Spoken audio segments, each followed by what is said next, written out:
Alex Starr, Fremont, Newark. Okay, Alex Starr, Fremont, Newark Union City League. I've been a league member for probably 25 years or so, maybe a little bit longer than that. And I'm on the Bay Area board. I was on my board for off and on for a number of years. And I'm, believe it or not, the transportation chair on the Bay Area board. But getting youth to vote is one of my passions. I have several, but that's high on the list. And when we had this idea of having this Zoom meeting, I jumped and I said, yes. I said, let's do this. It's really important. And I think you will find, those of us who are listening to the presenters today, you will find that it's not always easy. And I want to make sure that when the presenters, give us the down part too, because it's not all roses and sunshine when you start out. And especially with the pandemic, which put a big hiccup in all of these processes. I think we've done some other community conversations through the Bay Area board, but I think this is, even though we may have a small turnout, I think it's really important, and we will be sending this copy of this or the link to this to all the leagues in the Bay Area, so that they can garner some wisdom from what, and maybe some fun from what you all are saying. We'll have, I hope, we'll have a young man who represents the Silicon Youth Climate Action Group. And they're the ones who developed a video with the help of the youth. And their focus was obviously climate action and why it was important to vote. So that was a different approach from most of the presentations that we're going to hear today. The two presenters from Oakland will talk about how it was hard to start and also how successful they were in reaching out to groups that usually the league is unable to reach. And I think that's important. One of the main themes throughout the league throughout the nation is diversity, equity, and inclusion. And they worked hard on that. And they're to be commended, because that's, sometimes we have people look at us and they all think we look like me with gray hair, but it ain't necessarily so. Then we have the group from a presenter from Palo Alto. And again, they had some hiccups in the beginning, and then the pandemic hit, which made it even more tenuous when they were starting out. And they'll describe that. And then Julie Dunkel will, she'll do the wrap up. There's Julie. And she will explain how her group started, if you're not familiar with it, and how far we've come.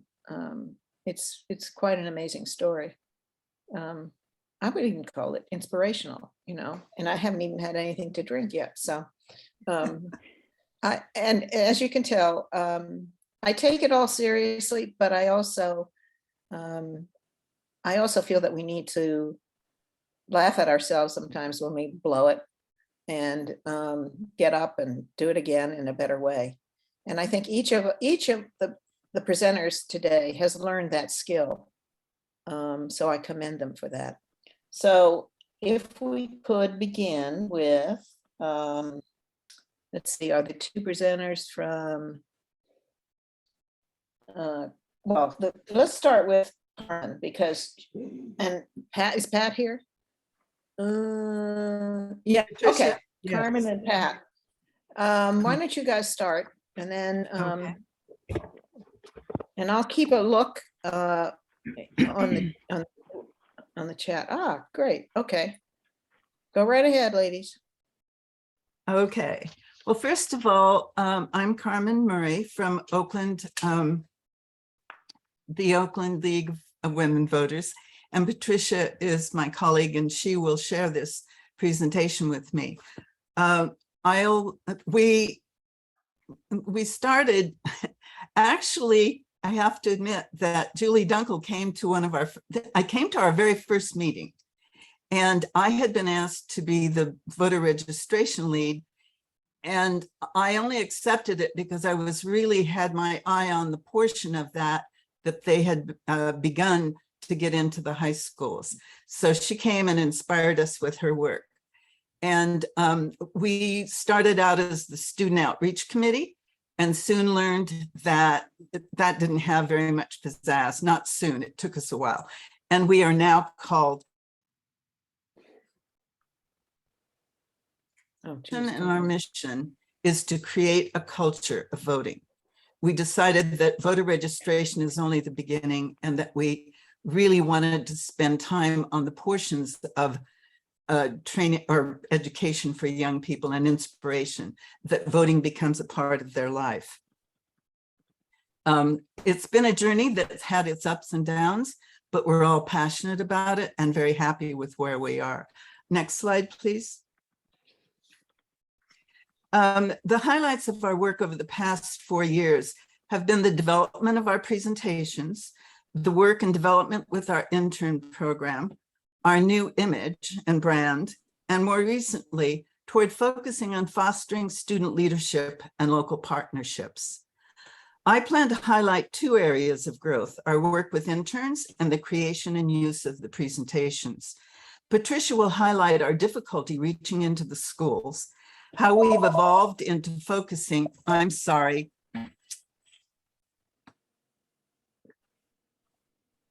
Don't worry, I had to put my dog outside because I was afraid she was going to bark. Well, this phone I forgot to get rid of because I can't turn it off. It's our landline. And if my phone, I put it in a drawer. Let's hope it'll do. There it goes. Shoot. Just a second. I'm sorry. I'm going to put it outside. Just a second. John, can you take this phone too and get them out of here, please? Thank you.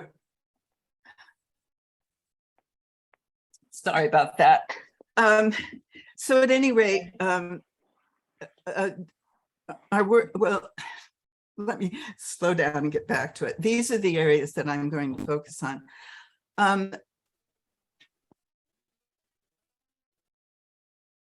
We are not, I need to go on to slide 3, I believe.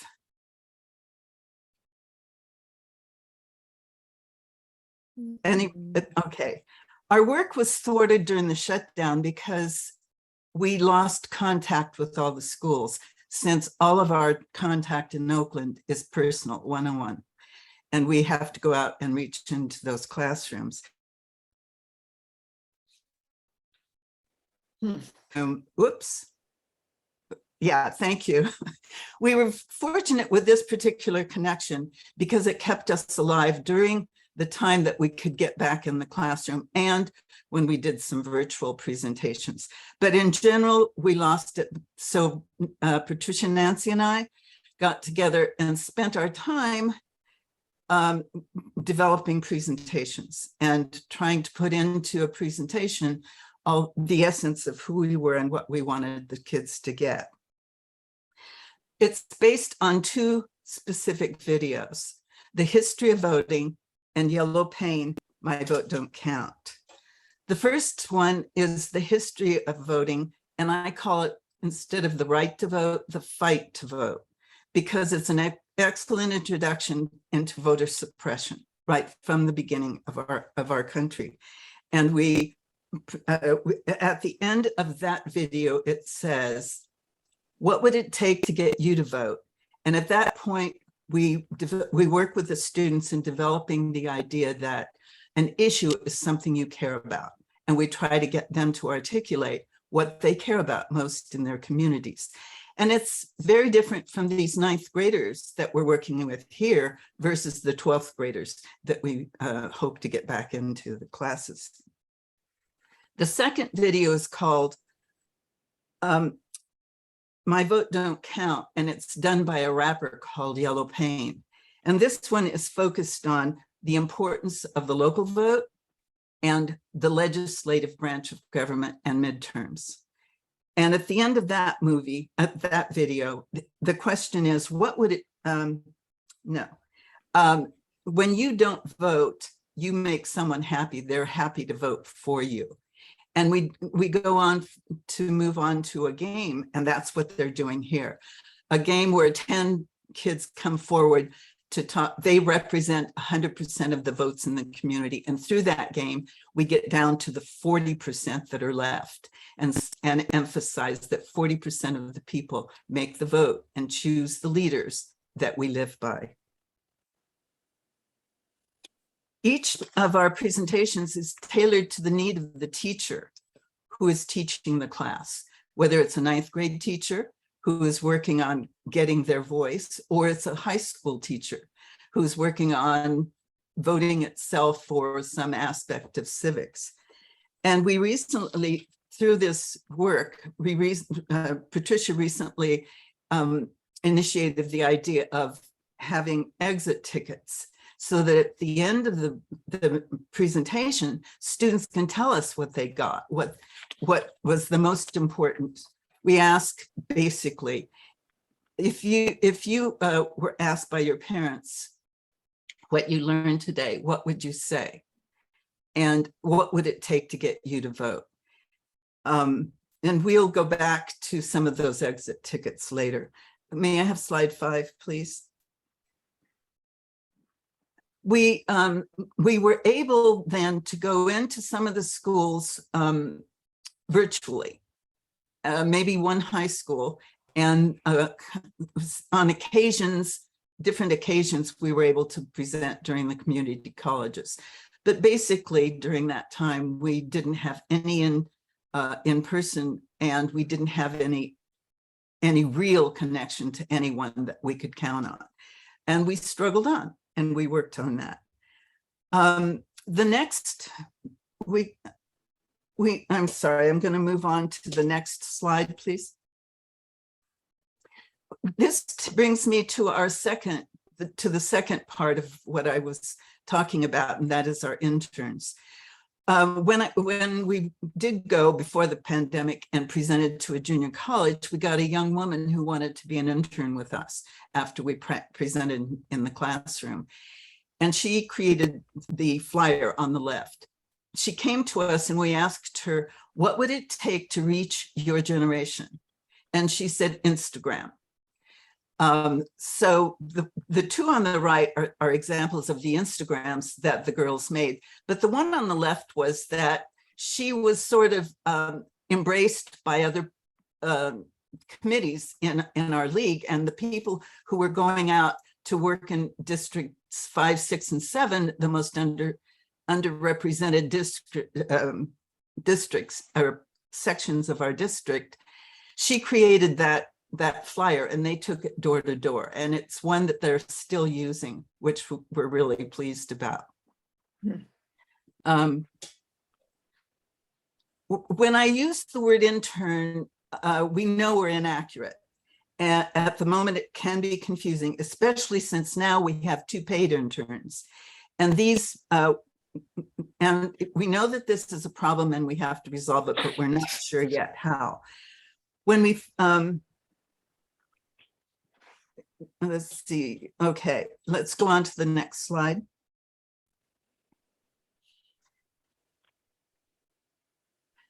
Whoops, back. Thank you. This is, and actually Julie is here today. Julie got the idea that she had some graphic artist friends who could put together for us a poster of thanks to these girls for all the work they did. There were 3 of them posting regularly leading up to the 2020 election. So Julie, bless her heart, put this all together and made a presentation to all 3 girls and to us. We got one for the good memories of what was going on during this whole pandemic thing. And we were able to show this when we had a big celebration just recently. You'll see the 2 girls in the slide. We had a celebration of our interns at our house. We gave them membership in the league. We gave them, and the 2 that were leaving got a water bottle with some pictures of important moments that they worked with us in the league to take off to both Georgetown and Brown. And we're hoping we hear back from them. You can go ahead and move on. This is a picture of the presentation you saw earlier. This is a selfie, and it was done by Selena, the one on the left. And it's the best picture we have because I think it shows clearly the joy of the experience of being in that room. And Selena and Francesca, who's standing in the middle. Whoops. And at our intern meeting, they said that that experience was one of their high points. Okay, so this is clearly showing you our attempt to get diversity here and all aspects, from me, the oldest, down to the youngest, and all of the other that goes with it. We are proud of that, and it's continuing to happen. We are drawing interest from people of all sections wanting to come and work with us. Can you move forward? These are samples of the exit tickets that I was talking to you about earlier. And the one on the left is the one that I wasn't present in that event, but it was when they went to Street Academy, which is one of the small schools in Oakland, very small. And one of the concerns the kids had when they took them through that section was they don't have a math or a science teacher, and they don't have anyone listening to them. This is Oakland. But this young lady said, today I learned that the legislative branch makes the laws. I learned women are able to vote in 1920. I think it took today to get me to vote, just some enlightenment. And just knowing this is my future, my family's future, is very important to me. And I found one that was one of my favorites from Castlemont High School, which is a bigger school, but equally needy. Something I found interesting is that people are so caught up in the presidential election, the executive, that no one realizes how important the legislative elections are. The legislature makes the laws. The president says no or yes to them, doesn't create them. And her quote, the says no or yes to them, is a direct quote right out of our video, Yellow Pain. And on the ninth graders, I didn't go back through all of them, but I know I heard that echo over and over again in what the kids brought away from sitting through someone talking to them that spoke their language that really reached their hearts. So we are all passionate about this work, and that's what keeps us moving forward through all of it. Now I turn this over to Patricia. Okay, so that's about 13 minutes, so we'll go quickly through the rest of them because I think leaving time for questions will be a very interesting part of the conversation. So I'm Patricia Arabia. I'm from Oakland League. I taught at Fremont High School, which is an Oakland public school, for 20 years. And Helen Hutchinson came into my classroom the Wednesday before every election, and we would work together to teach my seniors how to read the ballot and to what words to look up and to discuss it. So then when I retired, Carmen asked me to come and join her, and it's been great work, engaging the students. I like the title of this, that it's engaging young people. All right, next slide. All right, so what's worked best for us is one-on-one phone calls at this point. We were feeling in July, oh man, we haven't made any connection or any contacts. And as a result of only 3 well-timed phone calls, we were able to get into College Prep, which is a private high school, Street Academy, which is one of the small alternative high schools, Fremont High yesterday, and today we were with the 9th graders, and then we'll be with the seniors again at Oakland Tech. So the phone calls are what are working for us right now. Next slide. This is one of the obstacles that we talk about from time to time. Oakland is a huge school district. In Alameda County, there's 18 school districts, and Oakland is the largest. It has, as it says there, 43 charter schools. The high schools are 14 schools that are traditional, alternative, and independent, and then there are 12 charter high schools. And of the 15,000 students that are in high school, 1/3 of them are in those charter high schools. So when you're depending on one-on-one phone calls, it gets tough, but we're working our way through it and we're getting some traction. Also, one of the obstacles, of course, is that if you're teaching that a student has to be a U.S. citizen, there's some issues that get raised there. And we discuss it, and it's interesting. And as you know, the law is in flux right now around that as far as voting for the school board. Next slide. So this is one of the ways that we really were able to engage with students, and they were able to engage with us. These are students putting the language together for Measure QQ. That's Rebecca Kaplan, who is the president of our city council at the time. And there are some students there from Fremont High, some students from basically all the student organizations in Oakland. There's a student union that's become very active, an advisory council. And together, they wrote the language for the ordinance that was put on the ballot that 16 and 17-year-olds could vote for school district members. And that was passed by 67% of the voters in November 2020. They came to the league for endorsement before the election, and the Oakland League supported them and endorsed them immediately. We got to know what the story was and began to offer our help to the organizations, Oakland Kids First, and worked hard with them over the last 2 years to get the registrar and the state to create the ballots and machines necessary so that the 16 and 17-year-olds could vote. And unfortunately, there's been a fail. So it doesn't look, although the students have registered thousands, I think it's between 2,000 and 4,000. I got my data mixed up, but they have gone and registered and been very active in getting information back from students. What are the needs of each school? And figuring out how they would interview each of the candidates. 3 seats are up for election November 2022. And we have a lot of very disappointed student leaders. So they are still working towards it. Next slide. This is part of their Instagram campaign as far as informing people what's going on, that in fact you did vote for QQ and it hasn't been implemented. The middle one says all the steps that the students took on their own with their own leadership.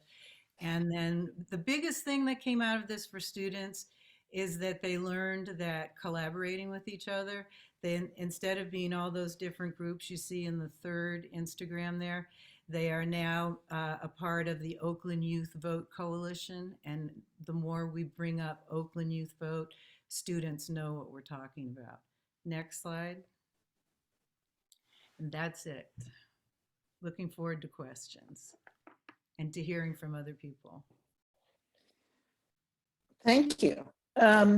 If you have questions, in the chat, because I'd like to, and then we can do questions at the very end, because we have some really interesting presentations to listen to today. Trying to get my act together. I'd love to do the Palo Alto League next, across the bay. Liz? Hi, my name is Liz Jensen. I'm with the League of Women Voters of Palo Alto. And thank you for organizing this opportunity to share and exchange best practices. I found it really helpful and have some great ideas from everyone.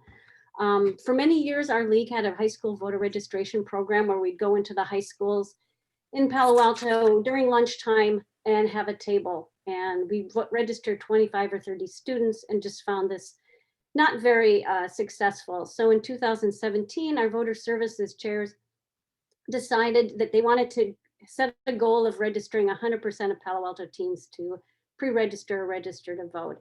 And the program was a really big success. That the first 2 years we did it, we registered 2,000 high school students in the Bay Area, in Palo Alto, in the public and independent schools.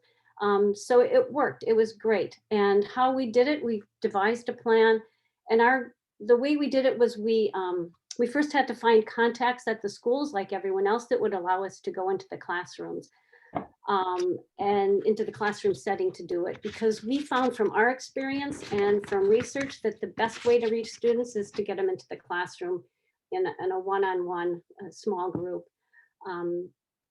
During COVID, we managed to do this over Zoom. It wasn't as successful, of course, but we managed to get into the classrooms.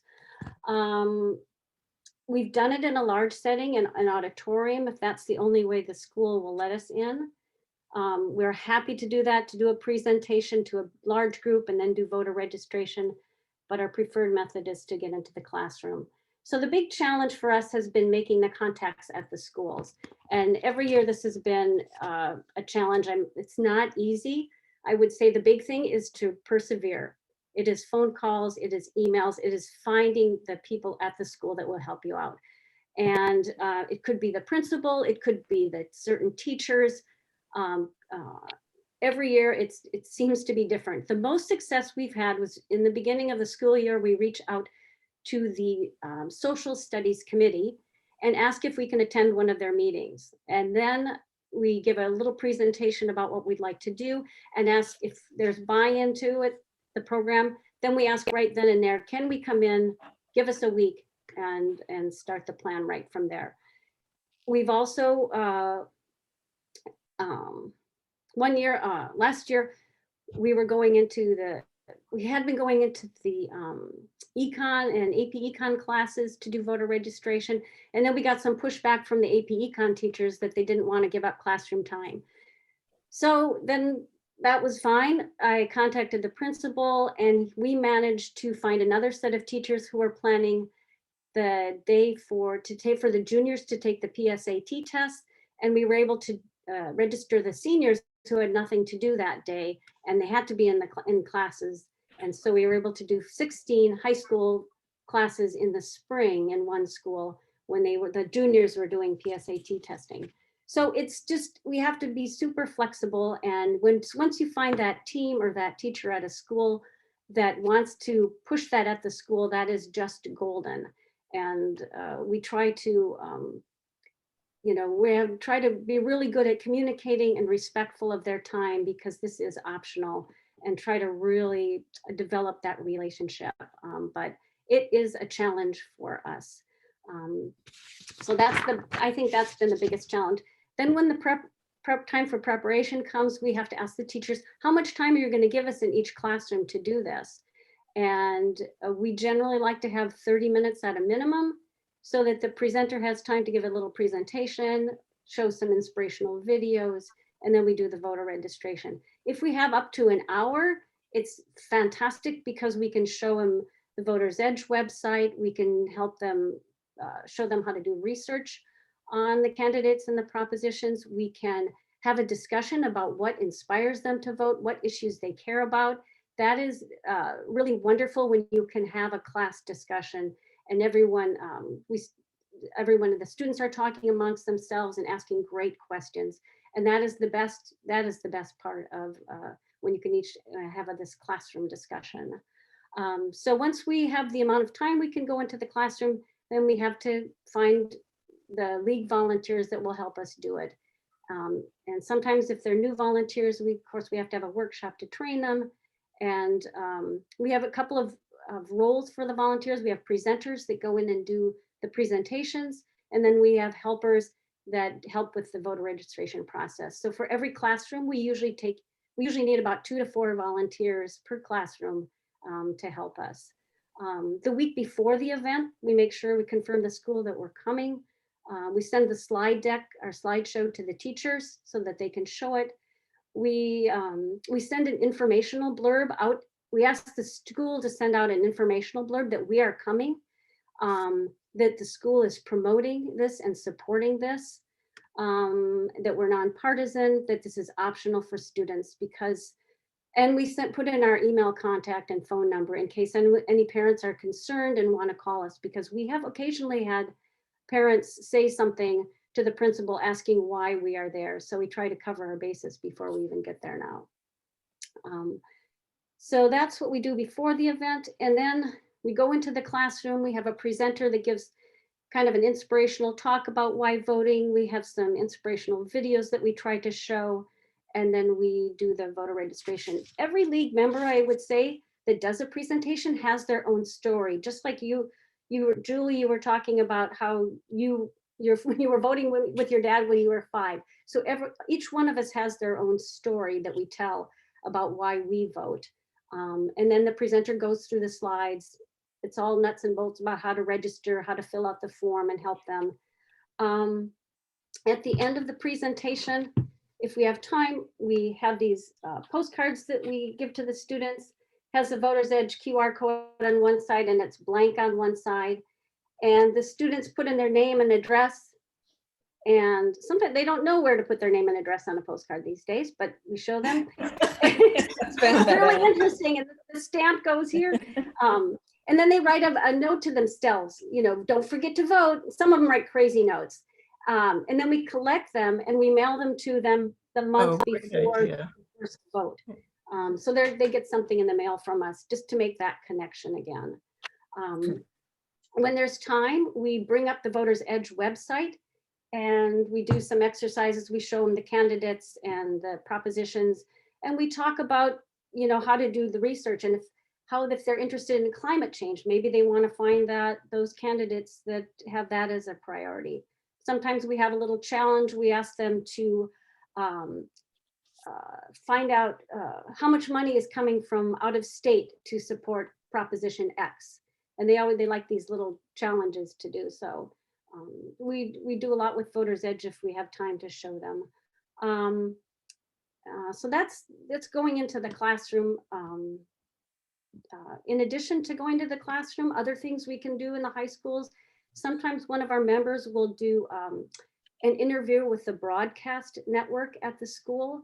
Sometimes the schools have Gun High School has, it's called Chitin Network Broadcast. And we'll do a little interview with a student and talk about the election coming up, or we try to get to work with the video team at the high school to get on board. We contact the journalism teachers in the school before an election to ask if they'll do a story on voting and the election coming up.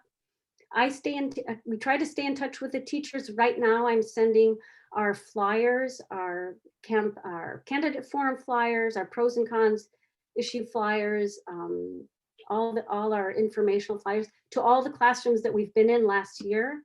And I asked them to post those in the classrooms and inform the teachers those. We also try to inform the teachers that the Santa Clara County Registrar is looking for students to volunteer or for paid work during the elections. So I try to send things to the teachers during the year to keep in touch.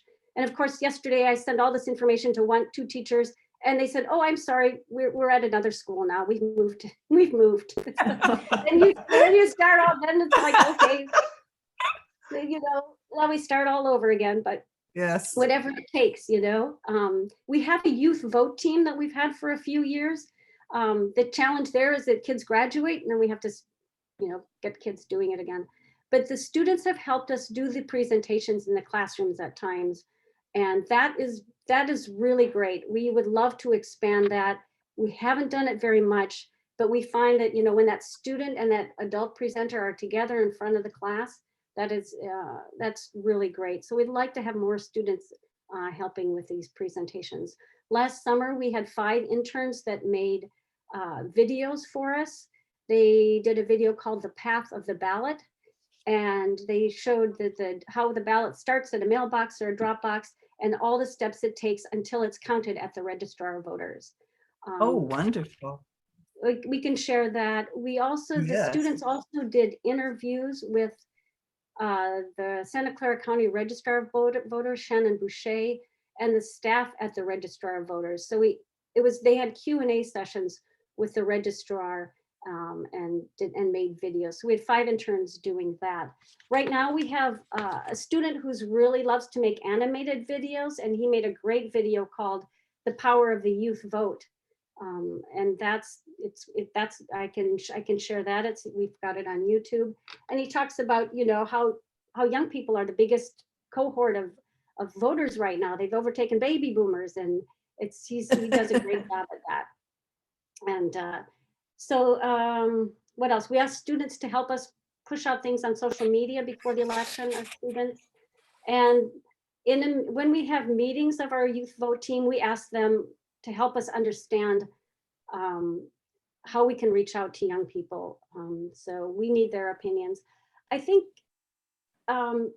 it's relatively easy to do the voter registration piece. What we find hard is in making sure to inspire the students. Yeah, And that's why, Liz, that's exactly why I said engage, because I think, you know, we sometimes we forget the second half of the equation. Really, Yeah, and I also want to say that if you have information, any of you have information, you can put it in the chat, because the chat will also be preserved. So if there's contact information, or if you have questions, don't forget to use the chat. Okay, sorry for interrupting. No.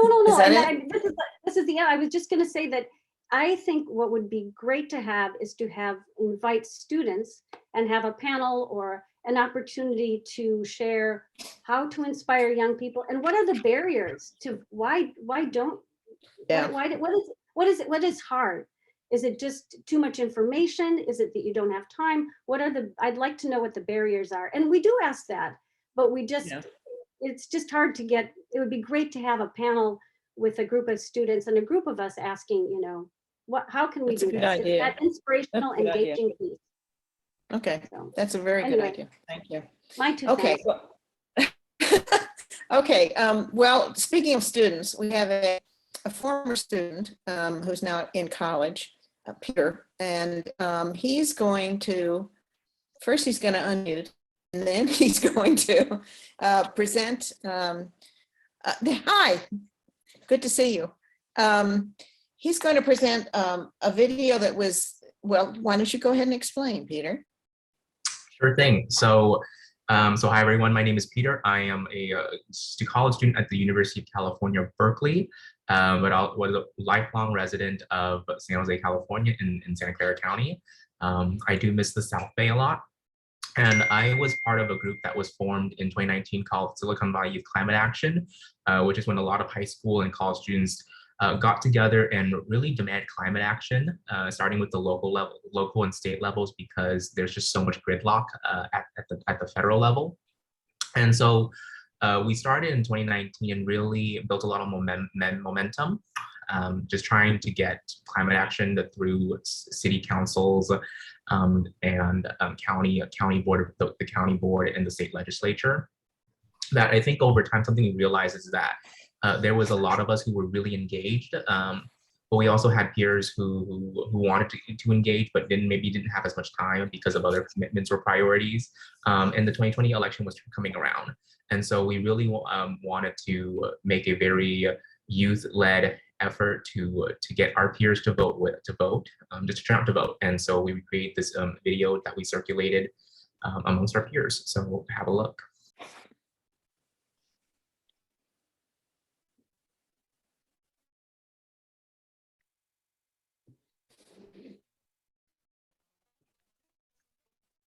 And can you see my full screen? You cannot. Sorry about that.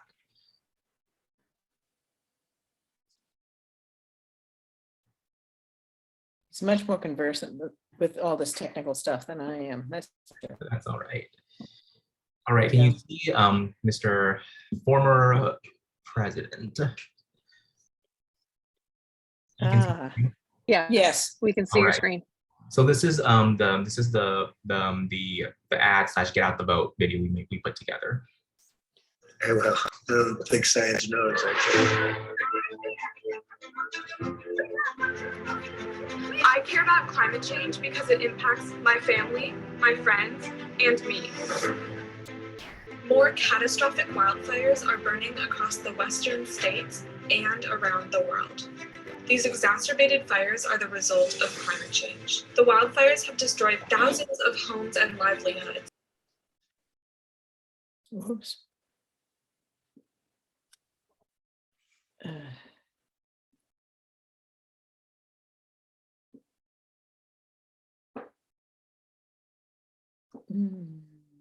Peter, you muted, so we can't hear the audio. Warned us for decades about the impact of climate change. The real-world impacts could not be more clear. Record-setting heat and drought periods, declining water supplies, reduced agricultural yields, and tremendous burdens to our health, economy, natural resources, and infrastructure. Our voice is powerful. The youth voice is a powerful tool for change, with young adults consisting of the largest voter bloc in the United States. We can help combat climate change and its effects on our families, communities, and the planet.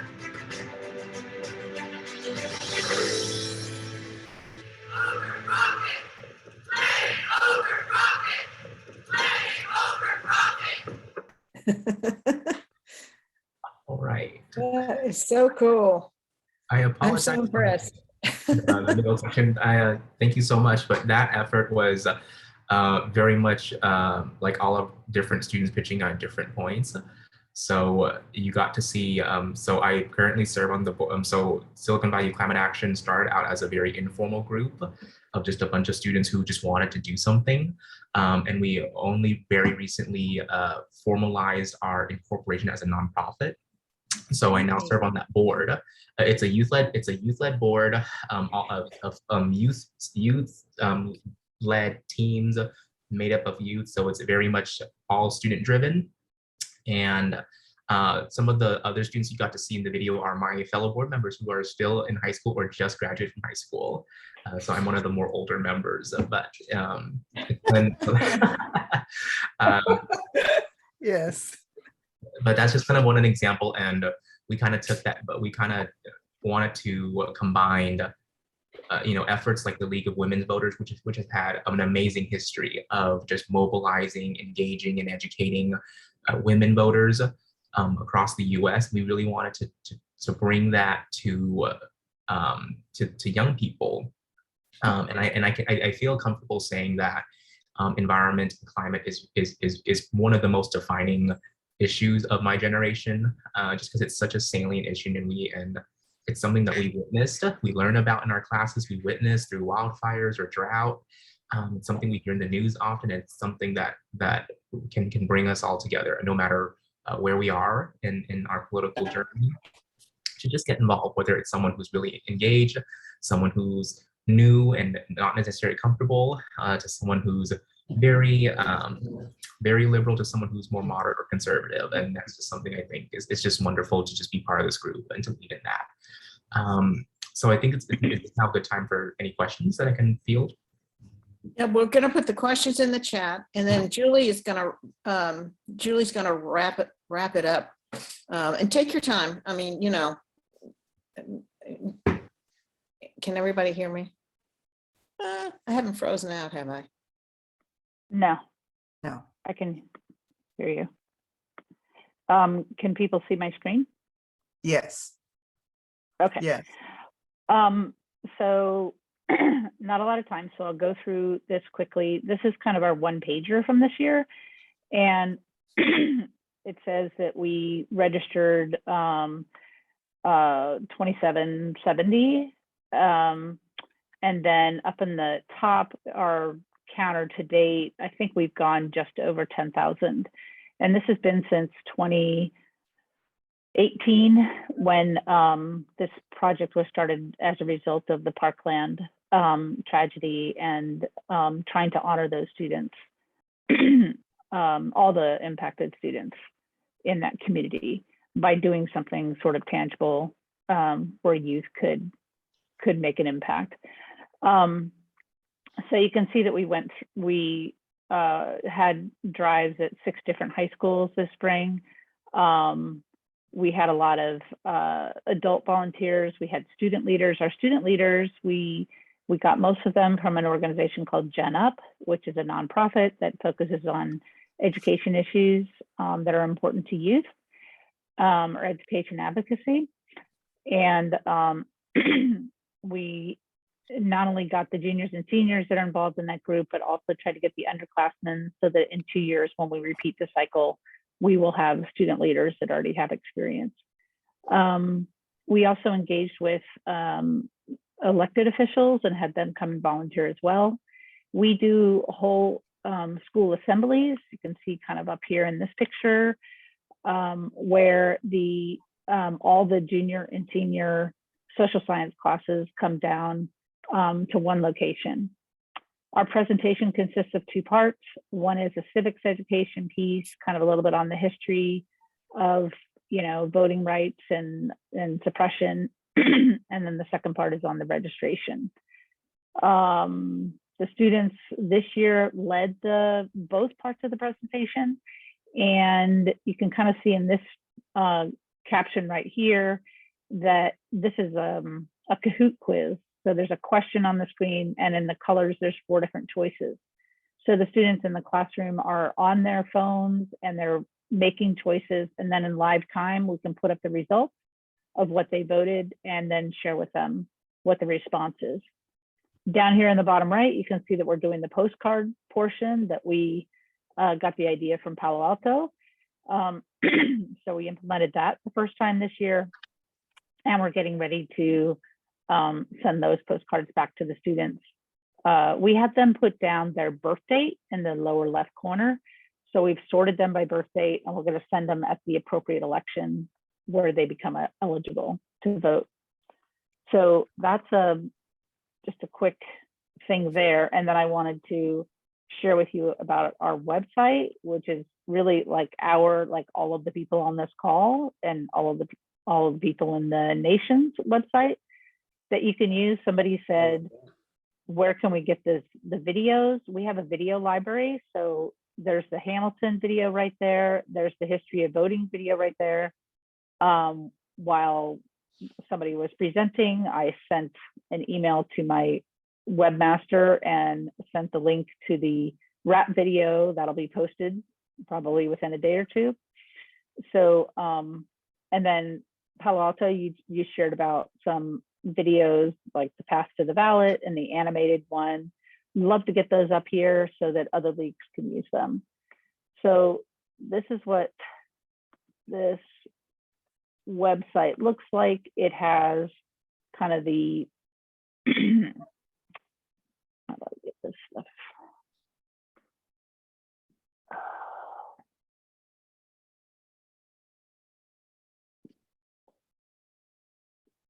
It kind of keeps tabs on students registered, the number of volunteers, the number, features about voters. It has FAQ section where it has a lot of links to resources that you can gather. How do I register? What kind of presentations do I use? What are the laws? Blah, blah. There's a section for resources.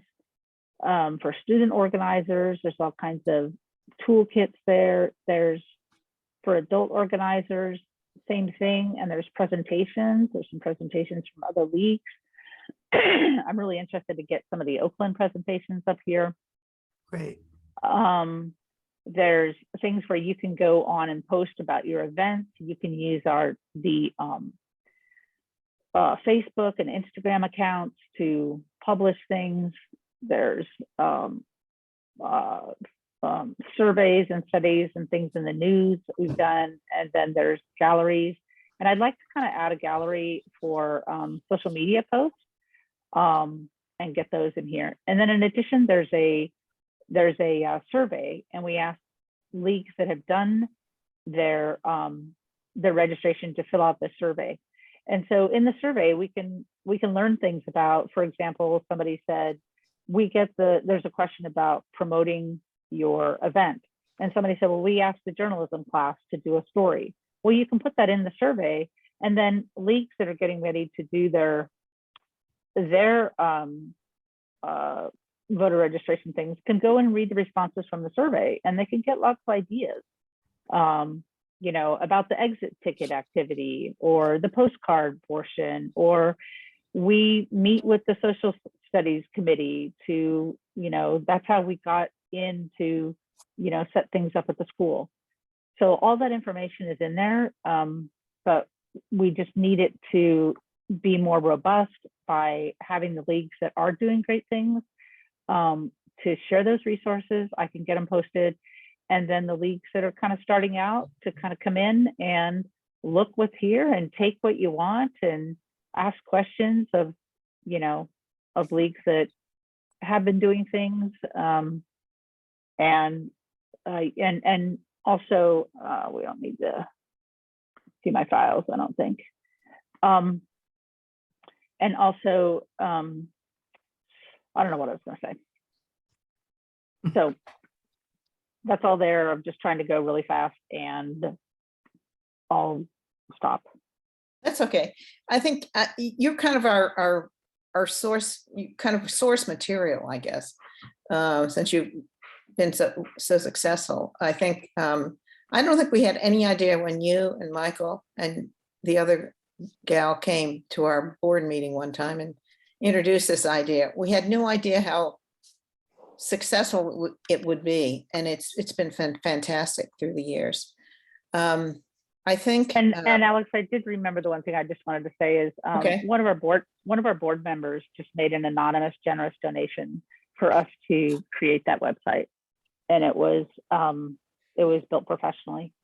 So kind of want to honor her donation and make the best we can out of that. We also got a lead on who the company that created the website from another board member back in the early days, because she belonged to another nonprofit and they had used this organization before, and it's in Washington State, it's not in California. And the woman who runs the corporation company, whatever you want to call it, was so excited she gave us a discount. And then her husband got excited and he said, I want to help too. So it's contagious. It's a very nice contagion to have. People really want to help to make this whole thing successful. And I just have to tell you, I took a box home full of postcards to sort for this for Julie for this next election. I never want to see another postcard in my life. Oh, hundreds of these little buggers, and sorting by date. And I think there are some who some of these kids have been educated maybe in England, and they put the date and the month, the opposite way we do. And then some of them are, oh, I can't tell you all of the interesting things you find on these postcards. But, and I was kind of talking to myself at the end of the time when I was sorting them all by date. It was worth it though. It was worth it. Well, it's an example of how it takes a village. And we have so many different volunteers that, some want to go in the schools, some don't, some are willing. Like I have a lady who she puts together the goodie bags for our student leaders. And, we always honor them and give them these bags. And that's what she does. And so there's all different kinds of roles for students and adults. And it does take a huge effort. Yeah, it does. And I think the recognition that we received, or the students have received, and the volunteers have received from local elected officials is really, it's very important, because oftentimes volunteer work is just that. It's volunteer work and no one knows what's going on. So if you can involve, when they're not running for an office, if you can involve an elected official, put them to work, make them put masking tape over their mouth so they can't talk and can't, advocate for their candidacy somewhere, and put them to work in the classroom, just doing ordinary stuff like we do. You might find people that you don't want to vote for again that way. And then, you never know. Afterwards, ask them to do a recognition for the students. Yeah, and that's important. That really is important. That the first one that I saw, I was very impressed when he's actually a league member and went into elected offices through his volunteer work with the league, and now he's retiring. This is his last year as an elected official. But he gave a wonderful recognition, I thought, to the kids and to the adults in the program. And that's, it really is important, even if they just get a certificate or something, it means a lot. It really does. If you have any more questions, I would say again, put them in the chat. Oh, I see a whole bunch. Now that I'm back, I went out, the internet service where I am is marginal, to say the least. So anyway, we will have the chat along with the taping of this seminar.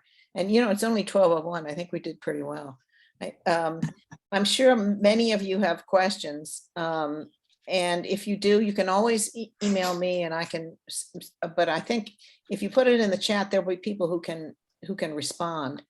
And if you do have questions I can't answer, we'll try to find the answers for you.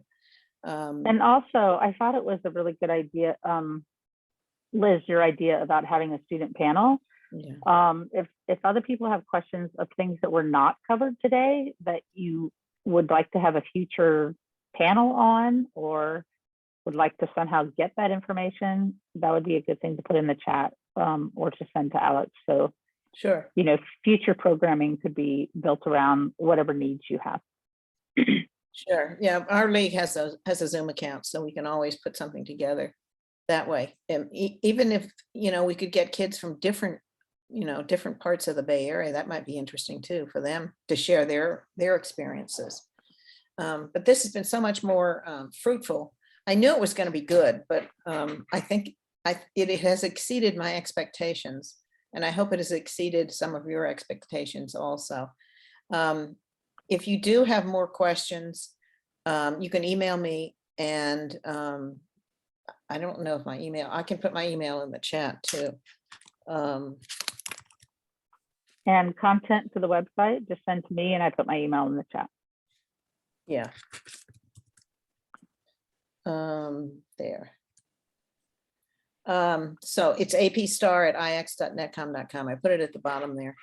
I'd be happy to try to help and or forward the message to one of the presenters, or to someone who, even if it isn't something that a presenter said, I'll try to find the right person to answer your question. And I feel sorry for those who didn't join us, because I think they missed out on a good event. Yeah, let me know what you thought about it. You can email me through the thing that I put on the chat. And I think keeping it short and to the point helped, because I know each of us could go on and on about how either a program is, or how we want to improve it, or something along those lines. And I guess my last words to you will be, use Voters Edge. And I recruited someone today to join the league, so it's kind of neat. I was talking about this program, and they said, oh, I want to help. So I thought that's pretty good. So thank you to the presenters, and thank you to Sherry for doing the technical part. And again, if you have questions, my email and Julie's email is there. Or you can always just send it to me via the Bay Area League. I'd be happy to try to answer your questions. Thank you, guys. I think we'll say bye. Bye-bye. Great. You got through it. Yeah.